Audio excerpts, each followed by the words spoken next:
అందరికీ hi. BR Ambedkar open యూనివర్సిటీలో సంబంధించి బిఎల్ఐసి కోర్సుకు సంబంధించి ఎగ్జామినేషన్ నోటిఫికేషన్ రిలీజ్ అయింది. అది ఒకసారి చూద్దాం.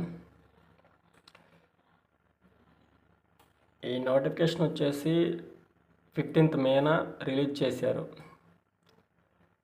నోటిఫికేషన్ ఏంటంటే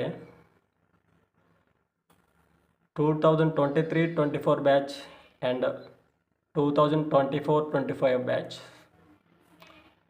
ఈ బ్యాచెస్ సంబంధించి BLSc bachelor in library information science వాళ్ళకి ఎగ్జామినేషన్ నోటిఫికేషన్ రిలీజ్ చేయడం జరిగింది. ఈ నోటిఫికేషన్ వచ్చేసి మే 15న రిలీజ్ చేశారు. అలాగే రిజిస్ట్రేషన్ ఫీ వచ్చేసి 16 మే నుంచి స్టార్ట్ అవుతున్నాయి. 16 మే నుంచి జూన్ 4 వరకు, లాస్ట్ స్టేజ్ వచ్చేసి జూన్ 4. జూన్ 4 లోపల ఎవరైనా అప్లై చేసుకొని వాళ్ళు ఉంటే వాళ్ళు మళ్ళీ జూన్ 11 వరకు విత్ 500 ఫీతో అప్లై చేసుకోవచ్చు. 4 లోపల అప్లై చేసుకుంటే ఎలాంటి ఫీ కట్టే పని ఉండదు. అంటే ఎడిషనల్ ఫీ, ఎగ్జామ్ ఫీజు కాకుండా ఎడిషనల్గా ఛార్జెస్ ఏం పడవు. అదే 4వ తారీఖు కాకుండా 4 దాటి ఎగ్జామ్ ఫీజు ఎవరైనా కట్టితే అది జూన్ 11 లోపల కట్టుకునే వాళ్ళకి లేట్ ఫీ ఛార్జెస్ 500 పడతాయి. మన సబ్జెక్ట్ వచ్చేసి 7 ఉంటాయి. అందులో 5 థియరీ, 2 ప్రాక్టికల్ సబ్జెక్ట్స్. అలాగే సబ్జెక్ట్స్కి ఈచ్ సబ్జెక్ట్ వచ్చేసి 200 ఫీజు. అలాగే 7 సబ్జెక్ట్ కాబట్టి 400 ఫీజు ఉంటుంది. 400 ఫీజుకి బిలో వచ్చిందంటే మీరు ఏదో ఒక సబ్జెక్ట్ని ఆప్షన్ ఇవ్వటం మిస్ చేసినట్టే. సరే, ఒకసారి ఎగ్జామ్ ఫీజు కట్టేటప్పుడు చెక్ చేసుకోండి. మీరు ఇక్కడ సబ్జెక్టులు సెలెక్షన్ చేసేటప్పుడు ఇక్కడ ఉన్న 7 సబ్జెక్ట్స్ సెలెక్ట్ చేస్తేనే మీకు ఫీ వచ్చేసి 400 వస్తుంది, 1400 వస్తుంది. 1400 రాలేదు అంటే మీరు అక్కడ ఏదో ఒక సబ్జెక్ట్ మిస్ చేసినట్టే.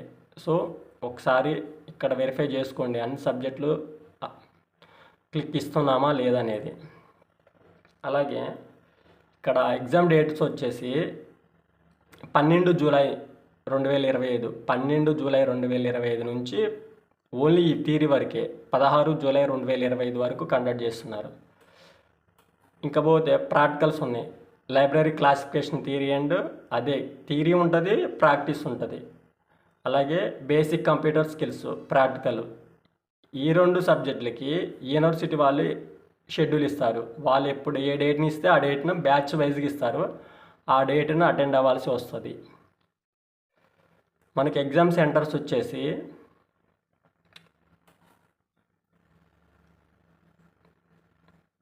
పది సెంటర్స్ ఇవ్వడం జరిగింది. ఈ 10 సెంటర్లోనే మ్యాక్సిమం మనకి ఎగ్జామ్ కండక్ట్ చేస్తారు based on study centres. So ఇప్పుడు ఎగ్జామ్ ఫీజు అప్లై ఎలా చేయాలనేది చూపిస్తాను. అఫీషియల్ వెబ్సైట్లోకి వెళ్ళి ఇక్కడ అప్లై ఆన్లైన్ ఉందా, అప్లై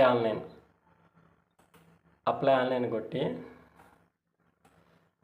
చేసిన తర్వాత ఈ డీటెయిల్స్ మొత్తం ఒకసారి చెక్ చేసుకోండి.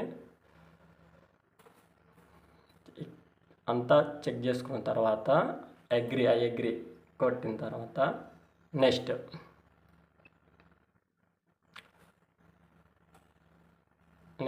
ఇచ్చిన తర్వాత మీకు వచ్చిన మీ అడ్మిషన్ నెంబర్, అంటే యూనివర్సిటీలో జాయిన్ అయిన తర్వాత మీకు ఒక అడ్మిషన్ నెంబర్ వస్తుంది కదా, ఆ అడ్మిషన్ నెంబర్. ఎగ్జాంపుల్ నేను వచ్చేసి నాది ఇస్తున్నా.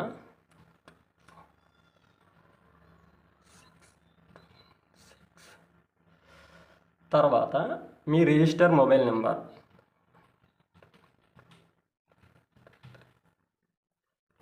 ఇచ్చిన తర్వాత గెట్ ఎగ్జామినేషన్ సెమిస్టర్స్ ఇక్కడ క్లిక్ ఇవ్వాలి. ఇక్కడ మీరు రెండు మీ డీటెయిల్స్ ఇక్కడ కరెక్ట్గా ఇస్తేనే ఇక్కడికి తీసుకుంటుంది. ఒకవేళ ఇక్కడ ఏదైనా మిస్టేక్ చేస్తే ఇక్కడ తీసుకోదు. సో నాకు కరెక్ట్గా ఉన్నాయి కాబట్టి తీసుకుంది. మనం ఇప్పుడు అప్లై చేసేది సెమ్ 1 కాబట్టి సెమిస్టర్ 1 క్లిక్ ఇవ్వండి. క్లిక్ ఇచ్చిన తర్వాత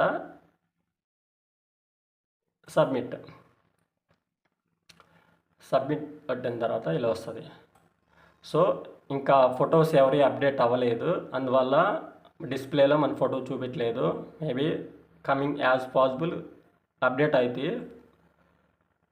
సో అవి ఇప్పుడు అప్డేట్ మనకి ఎలాగో ఐడి కార్డులో ఫొటోస్ వస్తున్నాయి కాబట్టి అది నో ప్రాబ్లం. తర్వాత వచ్చిన తర్వాత ఇగోండి ఇక్కడ సబ్జెక్టులు ఉన్నాయి కదా, ఆడాలి అన్నిటికీ క్లిక్ మార్క్ వచ్చింది, కానీ బేసిక్ కంప్యూటర్ స్కిల్కి క్లిక్ మార్క్ రాలేదు. కాబట్టి ఇది మనం ఇచ్చుకోవాలి. ఇచ్చుకోవటం వల్ల టోటల్ 7 సబ్జెక్ట్స్. సో నెక్స్ట్ మీరు ఇక్కడ క్లిక్ ఇవ్వడం మర్చిపోతే మీకు ఓన్లీ 1200 చూపిస్తుంది. అందరూ చాలా వరకు ఇదే మిస్టేక్ చేస్తున్నారు, ఒకసారి చెక్ చేసుకోండి. ఇక్కడ ఆల్రెడీ క్లిక్ మార్క్ వచ్చేస్తుంది కాబట్టి డైరెక్ట్ సబ్మిట్ కొట్టేస్తున్నారు. కానీ బేసిక్ కంప్యూటర్ స్కిల్స్ ఇది యాడ్ చేశారు కాబట్టి ప్రాక్టికల్ ఇక్కడ క్లిక్ ఇవ్వాలి. వన్స్ ఇక్కడ క్లిక్ ఇవ్వలేదంటే, ఇవ్వకుండా సబ్మిట్ కొడితే మీకు ఫీజు వచ్చేసి 1200 చూపిస్తుంది. ఈ కంప్యూటర్ స్కిల్స్కి అనేది బ్యాలెన్స్ ఉంటుంది. మళ్ళీ దాని తర్వాత మళ్ళీ మీరు ఎడిట్ చేసుకొని మళ్ళీ అది వేరే ప్రాసెస్ ఉంటుంది, అలా అనేది తర్వాత చూపిస్తాను. ఇక్కడ క్లిక్ చేసుకొని సబ్మిట్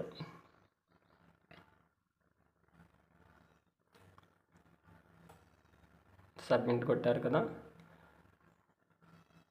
కొట్టిన తర్వాత ఇలా వస్తుంది.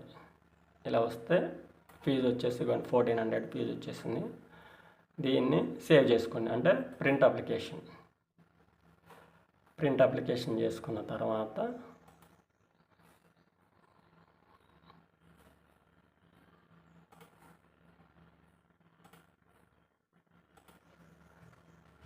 సేవ్ చేసుకుంటే సరిపోతుంది.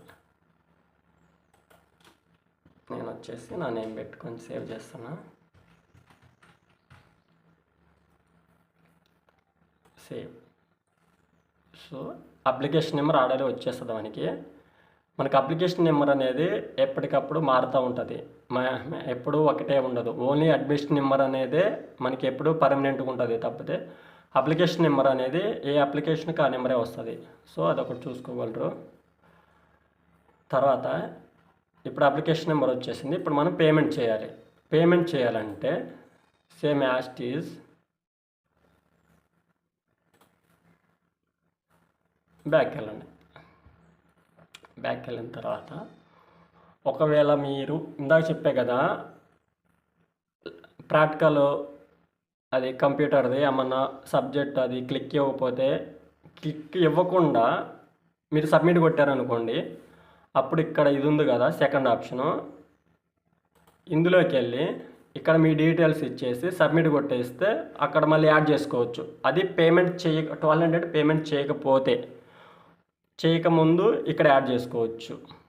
అదే ఒకవేళ మీరు తెలియకుండా 1200 పేమెంట్ చేసేసారు, అది బ్యాలెన్స్ ఉంది, అప్పుడు ఏం చేయాలంటే అప్పుడు ఇక్కడ క్లిక్ ఇవ్వాలి. ఇక్కడ క్లిక్ ఇచ్చిన తర్వాత ఇక్కడ మళ్ళీ మీ application number, admission number, mobile number కొట్టి సబ్మిట్ కొట్టేస్తే దానికి అప్పుడు ఇండివిజువల్గా ప్రాక్టికల్కి తీసేసుకుంటుంది అప్పుడు. సో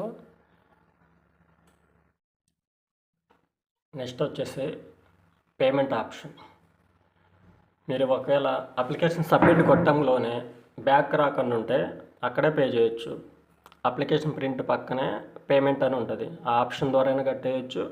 ఒకవేళ మీరు ఏదైనా ఇష్యూ వచ్చి బ్యాక్ వచ్చారనుకోండి, అంటే ఆ సైట్ నుంచి వెనక్కి వస్తే ఇక్కడ ఉంటుంది pay fee using credit card debit card. మళ్ళీ మన application number, admission number, mobile number ఇవి ఎంటర్ చేయాలి.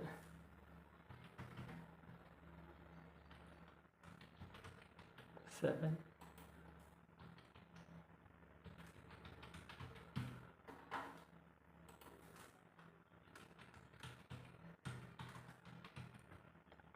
ఎంటర్ చేసిన తర్వాత సబ్మిట్.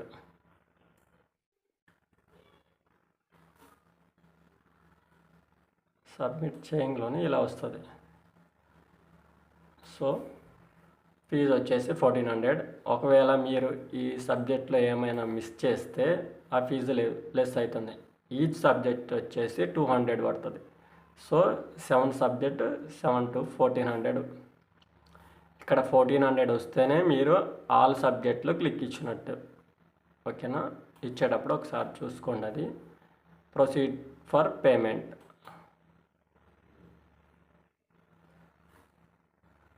మనం పేమెంట్ చేసేటప్పుడు క్రెడిట్ కార్డ్ నుంచి అయినా చేయొచ్చు, డెబిట్ కార్డ్ అయినా చేయొచ్చు, ఇంటర్నెట్ బ్యాంకింగ్ అయినా చేయొచ్చు, యూపీఐ అయినా చేయొచ్చు. సో యూపీఐ అయితే సింపుల్గా ఉంటుంది కాబట్టి నేను యూపీఐలో యూపీఐ ఐడి నుంచి చేయొచ్చు, క్యూఆర్ కోడ్ నుంచి కూడా చేసుకోవచ్చు. ఇక్కడ క్యూఆర్ అయితే ఇక్కడ మనకి క్యూఆర్ క్లిక్ ఇచ్చి పే కొట్టంలోనే మనకి క్యూఆర్ డిస్ప్లే అవుతుంది. సో ఇది వస్తుంది. ఓకే ఫ్రెండ్స్, పేమెంట్ కంప్లీట్ అవ్వగానే ఇలా వస్తుంది పీడిఎఫ్. ఇలా వచ్చిందంటే మీ పేమెంట్ సక్సెస్ఫుల్ అయినట్టే. ఇక్కడ ప్రీ ట్రాన్సాక్షన్ నెంబర్ వస్తుంది, పేమెంట్ డేట్ వస్తుంది, అమౌంట్ వస్తుంది. సేమ్ ఉన్నాయో చెక్ చేసుకోండి ఒకసారి అమౌంట్. సో ఇలా వచ్చేసిందంటే పేమెంట్ సక్సెస్ఫుల్ అయినట్టే. ఒక్కోసారి పేమెంట్ సక్సెస్ఫుల్ అయినా కానీ ప్రింట్ రాదు. అప్పుడు మీది ప్రింట్ ఎలా అనేది చూపిస్తాను. యాస్టీజ్ సేమ్ మెయిన్ సైట్లోకి వెళ్ళి ఇక్కడ ఎగ్జామ్ అప్లికేషన్ ప్రింట్ అవుట్ ఇక్కడ క్లిక్ ఇవ్వండి.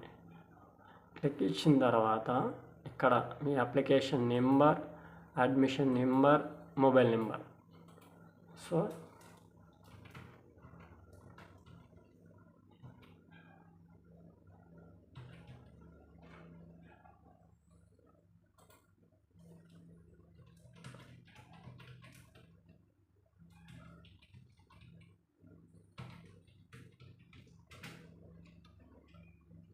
ఇలా ఇవ్వగానే ఇలా వస్తుంది.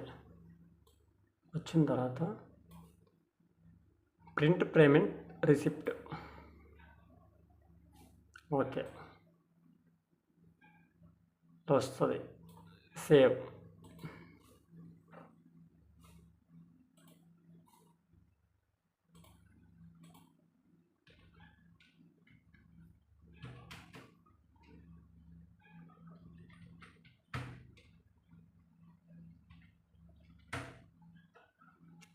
సేవ్.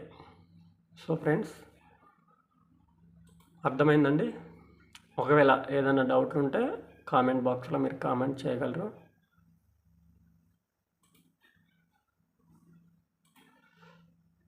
సో ఇది పేమెంట్ చేసేటప్పుడు కొంచెం జాగ్రత్తగా చూసుకోండి. ఒక్కోసారి నెట్వర్క్ ఎర్రర్ వస్తుంటుంది. సో చెక్ చేసుకోగలరు. Thank you.